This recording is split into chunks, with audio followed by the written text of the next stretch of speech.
Well, happy 4th of July, you knotheads out there in my corner of the world. I hope everybody's having a great 4th, a great weekend, and has had a great week. I was going to tell some more stories, but I want to reflect back on some of my military time and let y'all know kind of where I was and what I was doing and this, that, and other. So it's going to be a short video.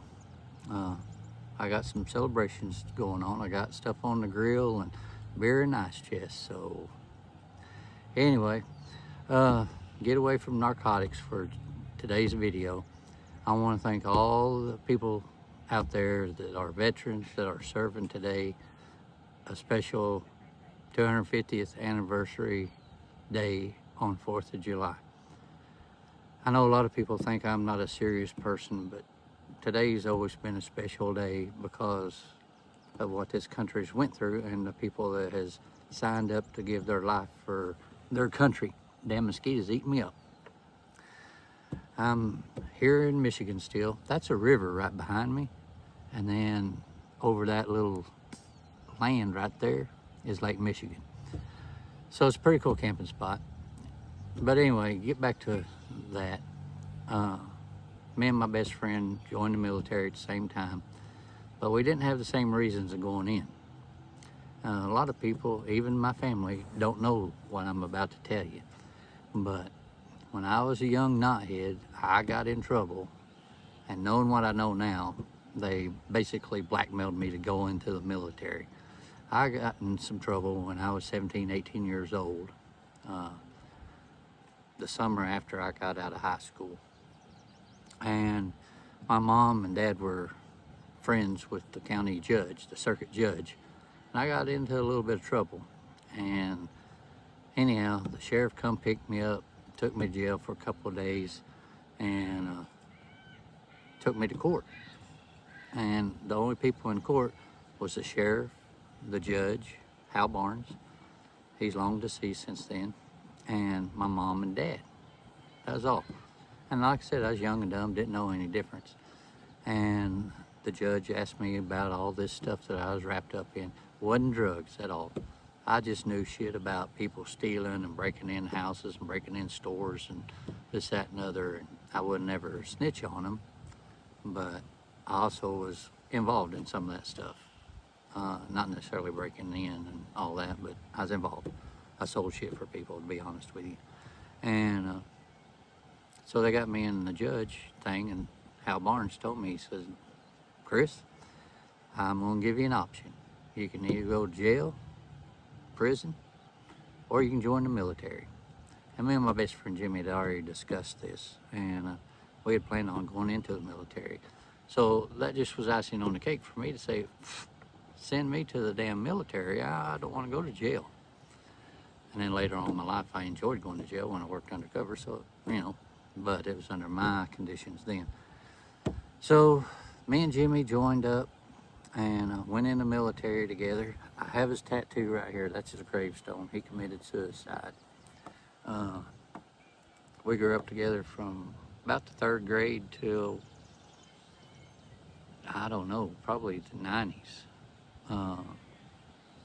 Well, actually, 2012 was when he committed suicide. And he and I was in the United States. He went to airborne school. I went to Ranger school. I went to airborne school. I went to air assault school. Jimmy went to airborne school. I went to Ranger school. Jimmy went to Ranger school, or Ranger training. I went to LRP, LRRP, which they don't have anymore. They disbanded that. And Jimmy went with me to LRP training school. That was something that they used in Vietnam and still later on into the years, into the 80s. Maybe into the early 90s, if the 90s at all. And Ranger school, most people know what Ranger school, it's a hard sumbitch to get through and all that. And I was just telling my wife this morning, we woke up and laid in bed and was talking about stuff, and I'd had a dream about the military. And I told her, I love basic training. To me, it was all a head game. I give my drill sergeants shit. They give me shit. And when I graduated, Drill Sergeant Martin, he was a little bitty guy. And every time he would get on to me, he wore his round brown, and he'd poke me in the chest, top of his head, or top of his hat would be right here. He'd say, Martin, you're a disgrace to the Martin name. Da, da, da, da. You're a fat son of a bitch. You ain't going to graduate. And I told him, the very first day he told me that I was a fat son of a bitch and I wasn't going to graduate from the military. I told him, I said, you just watch. I'll see you on graduation day. And all through basic training, I think it was 12 or 13 weeks. And every once in a while I'd have to remind him that I'll see you on graduation day. Because I had a ball in basic training. I knew they couldn't beat the shit out of us with a phone book and all that stuff. So, the only thing they could do is, I don't really know, be honest, but I knew that they couldn't physically hurt me. But they sure wore my ass out on doing push-ups and running and climbing. And I told my wife they had a thing that they called the fuck stick at some of these training places throughout Fort Benning. And it was a fence at one of the training places. And then there was 2 poles, and on the 2 poles hung with metal, I'm gonna say probably rebar, hung down, and then there was a metal pole about, I don't know, inch and a half round, probably inch and a half, maybe 2 inches. And you'd have to stand between that fence and put your hands on the back of your head, and then you'd have to stroke it like you was having sex. And you had to stay in rhythm with it or it would hit you in the nuts.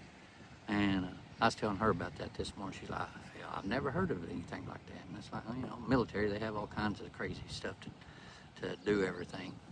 And, to me, it's a blessing to get to go into the military. I made some great friends and all that stuff. Me and Jimmy were stationed together in the States, Germany, and then a short period before President Bush sent people over to the sandbox. Oh, I forgot. Let me back up. I went to the Ranger School, Air Assault School, and LRP School, and Survival School. And Jimmy done the same thing, but Jimmy continued his training and become a Green Beret. I never did. I stayed at 11B, I was 11B, 11C, or 11 Bravo, 11 Charlie, 11 Delta, 11 Echo, and I don't remember what supply was, but I was in supply for a short time. And so me and Jimmy were in Germany together. He was a Green Beret. I was just a grunt. But we got sent to the sandbox a couple years before the war broke out to train people against shit I can't even think of them now. But anyhow, I had to train. They were civilians, but we trained them to stand up to the Taliban. Jesus Christ, the Taliban. We taught them how to fight. We taught them how to shoot, and this, that, and other. And that's, I don't know if it's top secret still, but back in the day, you weren't allowed to, like when we went, Jimmy was married, I wasn't married. He couldn't tell his wife that we were going over there. And we went for like almost 7 months. And then I came back and I got out of the Army. I seen what was coming. Jimmy stayed in the Army for another 4 or 5 years. And he got out after that. Of course, we grew up in the same town. He come back to the same town. And he got divorced from our high school sweetheart. I dated Tammy first, and then he dated Tammy and ended up marrying her and had 2 kids with her. And they got divorced, and he got custody of his 2 kids. And by the time he got out, I had my 2 sons and was divorced. So we were both raising our 2 sons together and, just back being at home. And he ended up remarrying his wife. I smell my hot dogs. He ended up marrying his wife and again. And then she was messing around on him, and he committed suicide when she served him divorce papers. And it's just a long, drawn-out story. And it's a sad fucking story, to be honest with you, that somebody can treat somebody that way. So, anyhow, all that to say that I'm a proud veteran. I do not stand up when people say stand up and be acknowledged for veterans, this, that, and other. I was there amongst some crazy shit, but I wasn't out there, in my opinion, in a dangerous situation. Now, it was, but not my opinion, you know. And there's people out there still today that are getting bombarded with the IEDs and all that stuff. And I feel for them. I feel for their families. I was not attached to anybody. And I got to pause this because my stuff's burning on the barbecue grill, and I got to holler and have somebody take care of it. Okay, I'm back. Had to turn the meat over because I could smell it from here, and the campsite's over there. But anyway, as I was saying, I'm proud of the service that I provided. I would have given up my life if it needed to be given up.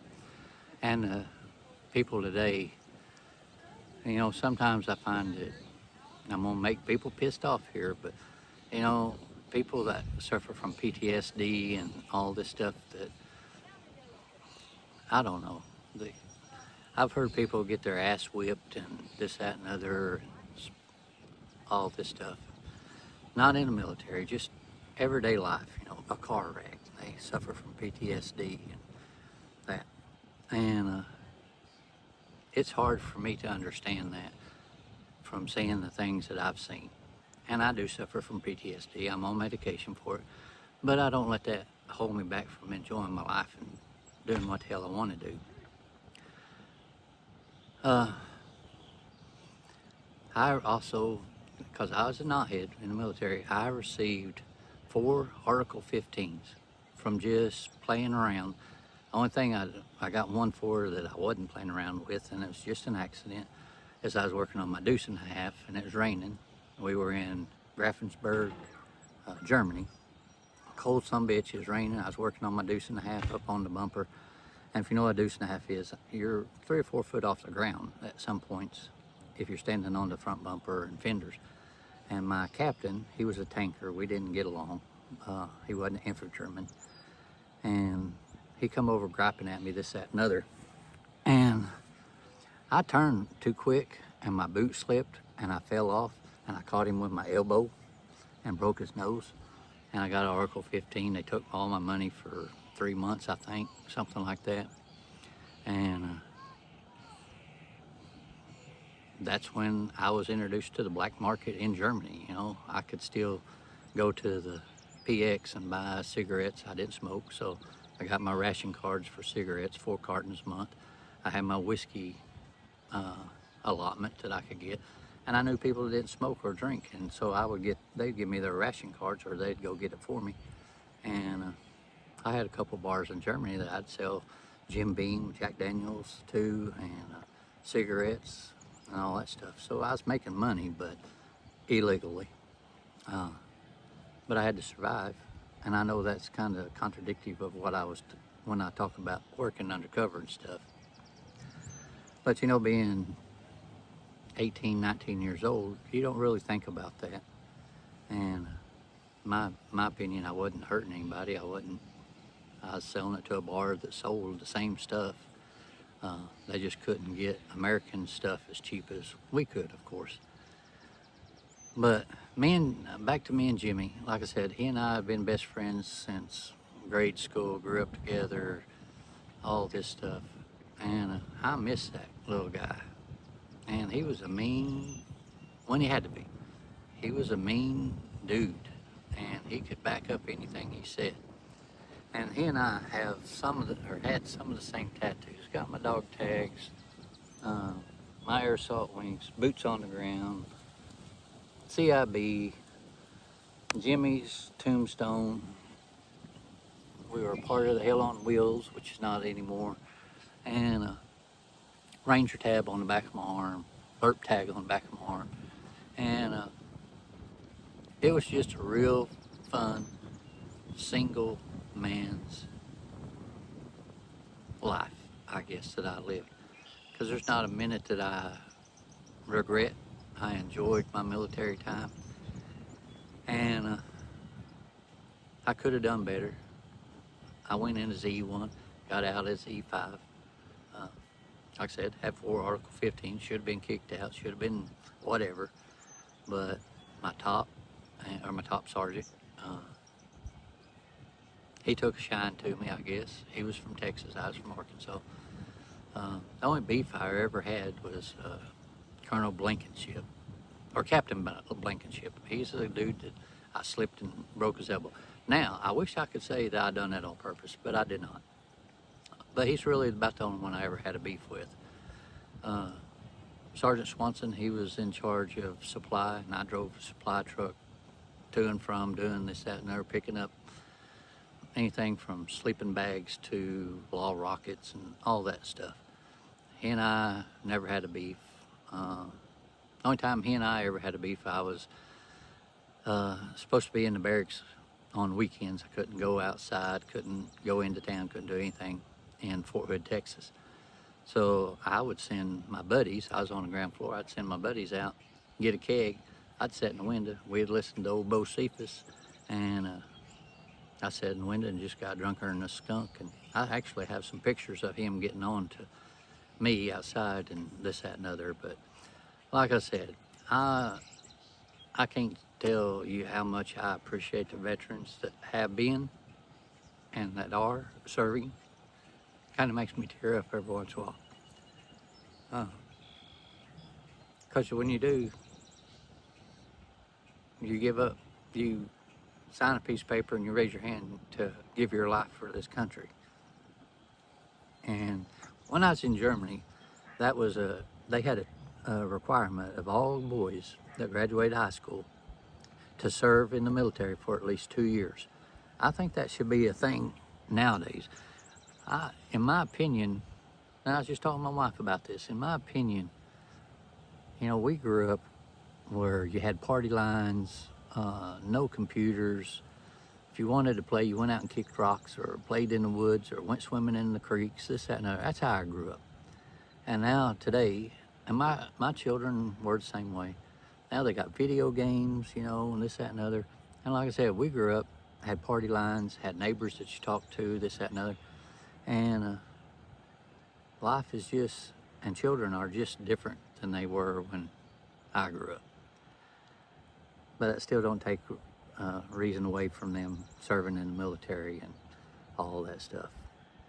But again, I want to say thanks to the veterans, thanks to the guys that's serving, and women. Proud of you. This is 250 years. So with that, I want to say adios. Go have some beer. And before I start tearing up and get too mushy on you, I'm going to get off of here. So y'all have a good weekend. Happy 4th of July, and be safe.